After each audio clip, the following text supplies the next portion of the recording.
بنگلور سے سوال کرتے ہیں مفتی صاحب اجماع اور قیاس میں کیا فرق ہے؟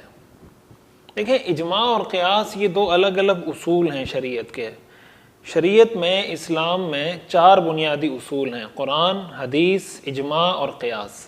اجماع کا مطلب تو یہ ہوتا ہے کہ صحابہ اکرام رضوان اللہ علیہم اجمعین یا ائمہ مجتہدین کسی مسئلے میں مثلاً 2 رخ ہیں کہ یہ جائز بھی ہو سکتا ہے، ناجائز بھی ہو سکتا ہے، حلال بھی ہو سکتا ہے، حرام بھی ہو سکتا ہے. بعض روایات سے پتہ چلتا ہے کہ جائز ہے، بعض سے پتہ چلتا ہے کہ ناجائز ہے. ایسی صورت میں اگر فقہاء، مجتہدین، صحابہ کرام رضوان اللہ علیہم اجمعین کی جماعت کسی بات پر متفق ہو جاتی ہے کہ بھائی یہ جائز ہے، سب متفقہ طور پہ کہہ دیتے ہیں یا سب متفقہ طور پہ کہہ دیتے ہیں یہ ناجائز ہے، تو یہ جو کنسنسس ہے ان کا اتفاق رائے ہے کسی بھی موضوع پر، کسی بھی مسئلے پر جائز ناجائز ہونے سے متعلق، اس کو اجماع کہا جاتا ہے، جس کو آپ آسان الفاظ میں اتفاق کہہ سکتے ہیں، اس کو آپ کنسنسس کہہ سکتے ہیں.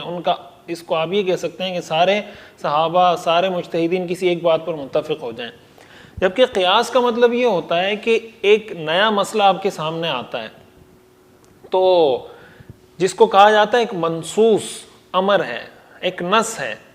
اب اس میں کوئی ایسی علت تلاش کی جاتی ہے کہ جس کے بارے میں یہ طے کیا جاتا ہے کہ یہ حکم اس علت کی وجہ سے ہے، اور پھر یہ علت اگر کسی دوسرے مسئلے میں پائی جائے تو اس کے حکم کو وہاں پر بھی متعدی کر دیا جاتا ہے، یعنی اس کا یہ حکم وہاں بھی ثابت کر دیا جاتا ہے. مثال کے طور پر حضور علیہ السلام کے زمانے میں گھوڑوں کی سواری تھی، دوسرے جانوروں کی سواری ہوتی تھی. آج کل لوگ گاڑی میں سواری کرتے ہیں.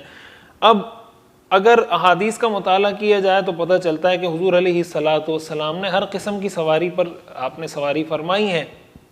اب اگر کوئی پوچھتا ہے بھائی گاڑی میں سواری کرنا جائز ہے یا جائز نہیں ہے، تو اب دیکھا جائے گا کہ حضور کے زمانے میں کون کون سی سواریاں دستیاب تھی، اور کیا آپ نے کسی بھی سواری پر کسی وجہ سے سواری کرنے سے منع کیا کہ بھائی اس پہ سواری نہیں کرو. تو ہمیں پتہ چلتا ہے کہ ایسا کچھ نہیں ہے.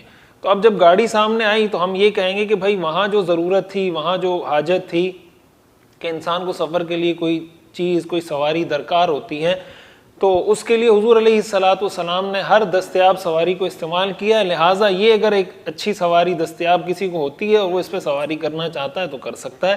تو اب اس منصوص چیز کی علت کو غیر منصوص مسئلے کی طرف متعدی کرنا، اس پریکٹس کو، اس عمل کو قیاس کہا جاتا ہے. اور ظاہر ہے یہ ہر آدمی کا کام نہیں، یہ مجتہدین کا، فقہاء کا، اور جو صحیح منجھے ہوئے مفتیان کرام ہوتے ہیں انہی کا کام ہے یہ.